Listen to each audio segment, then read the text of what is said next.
Bonsoir à toutes et à tous. On va commencer ce cours qui concerne la gestion d'un parc automobile.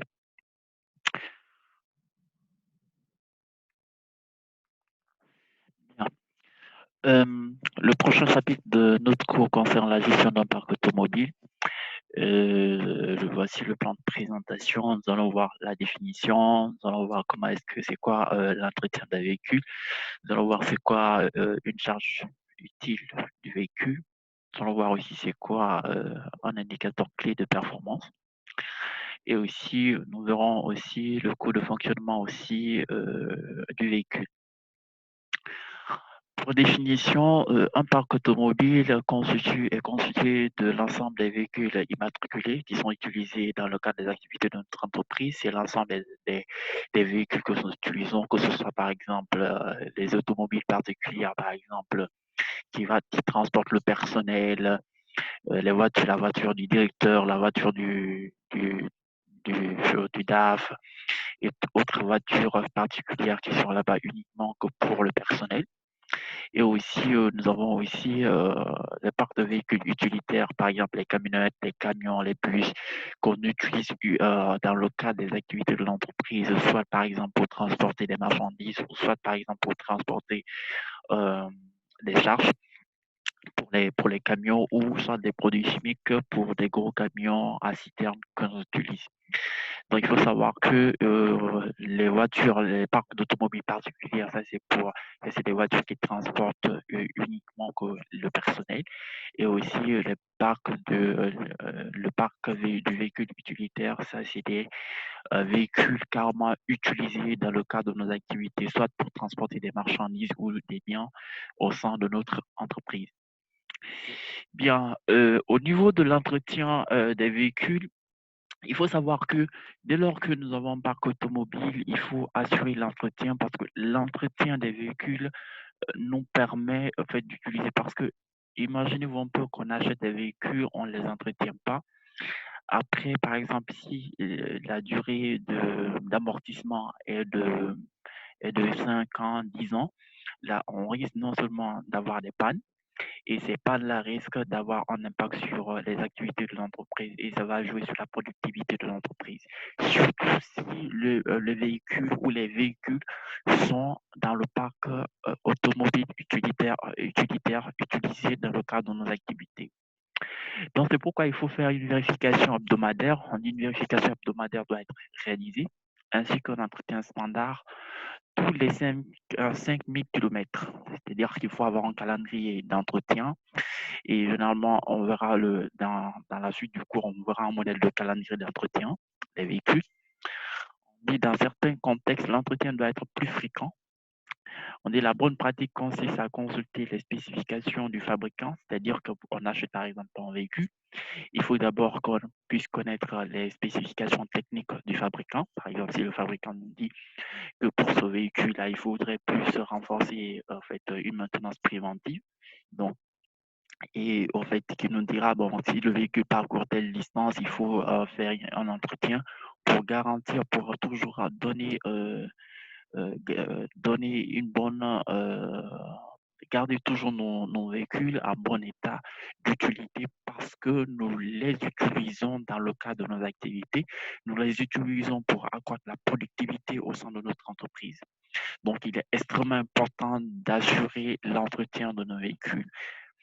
Maintenant, on verra au niveau des charges utiles du véhicule. En fait, charger correctement un véhicule fait partie des responsabilités du chauffeur, c'est clair. Donc, il s'agit d'un aspect très important de la santé et de la sécurité au sein de l'organisation. Oui, il est très important de s'assurer que la charge utile du véhicule est respectée, c'est-à-dire qu'il ne faudrait pas dépasser, par exemple, un véhicule qui va prendre, par exemple, 50 kilos de charge utile et qu'on puisse faire supporter ces véhicules une charge, par exemple, de 150 kilos. 150 kilos. L'inconvénient serait que on risque non seulement de mettre la sécurité du personnel ou des passagers à bord du véhicule en danger et ça risque de créer d'autres problèmes au sein de l'entreprise. Il faut aussi voir aussi les conditions de route doivent être prises en compte lors de la détermination de la charge utile des véhicules. C'est vrai, par exemple, que notre véhicule doit emprunter une route, par exemple, où il y a trop de cailloux, ou bien une route où il y a trop de nids de poules, ou bien des nids d'éléphants. En fait, on appelle des routes où il y a des trous, en fait. C'est ce qu'on appelle des. Plus le trou est petit, on appelle les nids de poules. Si le trou il est grand, au niveau de la route, c'est ce qu'on appelle les nids d'éléphants.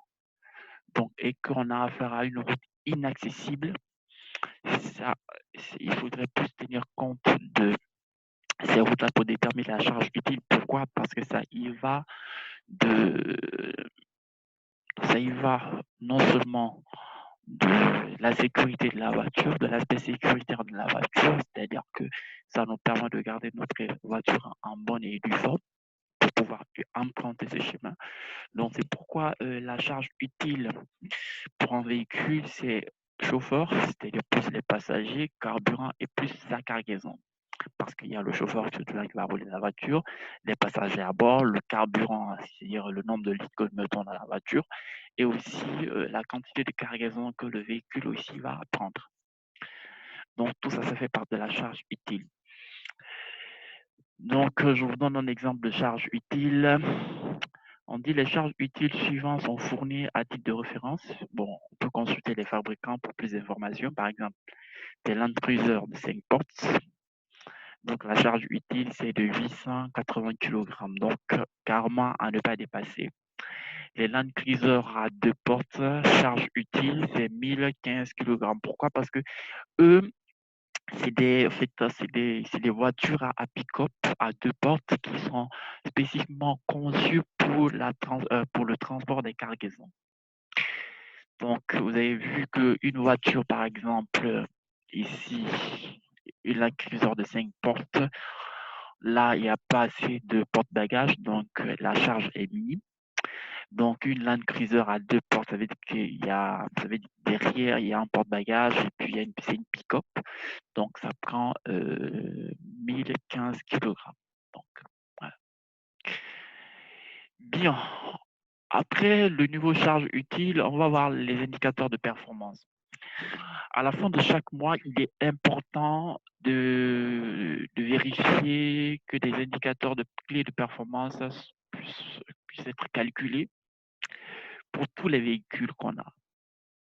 Ces informations vous permettront en tant que responsable logistique de contrôler, d'évaluer votre parc automobile, c'est-à-dire il faut connaître le nombre de kilomètres parcourus, feuille de résumé mensuel. En fait, ils ont toujours, si vous remarquez, vous marchez souvent avec un chauffeur, vous allez souvent en mission avec un chauffeur, il a toujours, en fait, ce qu'ils appellent le journal, un journal qu'il remplit à chaque parcours. Donc, ça lui permet ça vous permet de calculer le nombre de kilomètres parcourus dans le mois.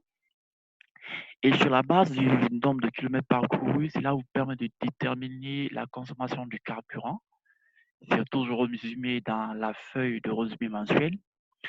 De connaître aussi la disponibilité, c'est-à-dire nombre de demi-journées utilisées, plus nombre de demi-journées de l'arrêt, fois 1000 sur le nombre de demi-journées dans le mois. Ça, c'est pour vraiment connaître la disponibilité de la voiture.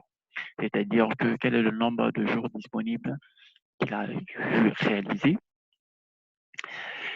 Et puis après, on a l'utilisation, quel est le nombre de jours que ça a été utilisé, le nombre de demi-journées utilisées fois 100 sur le nombre de demi-journées utilisées plus le nombre de demi-journées à l'arrêt.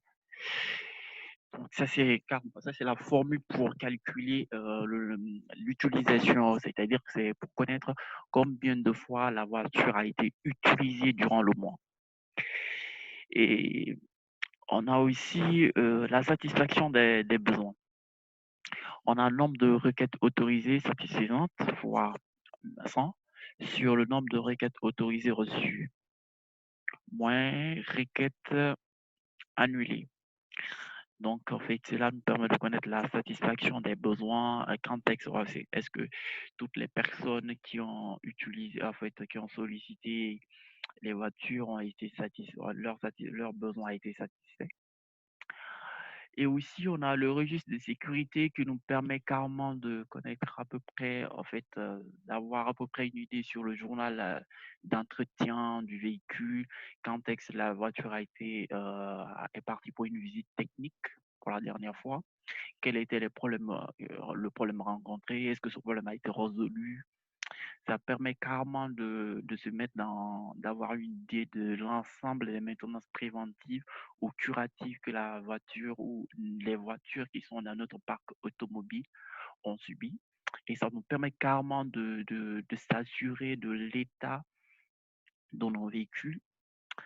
Aussi, on a aussi le coût de fonctionnement aussi par kilomètre aussi, ce coût de fonctionnement aussi. Voilà. Donc, le coût de fonctionnement par kilomètre, en parlant du coût de fonctionnement du véhicule, les coûts moyens de fonctionnement de tous les véhicules sont calculés et les performances des véhicules sont évaluées régulièrement. Donc, cela permet aussi une bonne planification budgétaire, surtout sur ce plan-là, et aide à prévoir des coûts par rapport aux besoins. Voilà. Parce que si on ne planifie pas, on ne connaît pas le coût moyen de fonctionnement des véhicules, l'idée c'est que c'est les charges derrière, en faisant une planification budgétaire pour l'année en cours, par exemple pour 2021, on doit avoir une idée des coûts moyens de fonctionnement de chaque véhicule. Donc, ça nous permet de voir à peu près, par exemple, en moyenne sur l'année, le coût de fonctionnement d'un véhicule coûte en moyenne, par exemple, 2 millions. Si on a un parc automobile de 20 voitures, donc on prend 2 millions multiplié par 20 voitures. Mais attention, les charges, en fait, le coût de moyen de fonctionnement d'un véhicule dépend de la spécification technique du véhicule. Par exemple, le coût de fonctionnement d'un véhicule Land Cruiser n'est pas, par exemple, le même coût de fonctionnement d'un camion. Ce n'est pas le même coût de fonctionnement, par exemple, d'une voiture Hilux ou bien d'une voiture Toyota. Donc, il faut aller en fonction des spécifications techniques de la voiture et des informations reçues par le fabricant pour pouvoir définir ce coût-là. Donc, pour déterminer le coût de fonctionnement, on a en premier lieu, on a le coût du carburant, on a le coût de l'huile et du lubrifiant, c'est en fait ce qu'on utilise souvent pour l'entretien. On a aussi le coût de l'entretien, c'est vrai et pour changer le moteur, il faut payer pour changer par exemple les lubrifiants, tout et tout, il faut l'amener chez un mécano, après il faut payer le mécanicien, ça a trait au coût d'entretien. On a le coût des pièces détachées. Une pièce détachée, par exemple, est défectueuse, donc il faut remplacer la pièce détachée.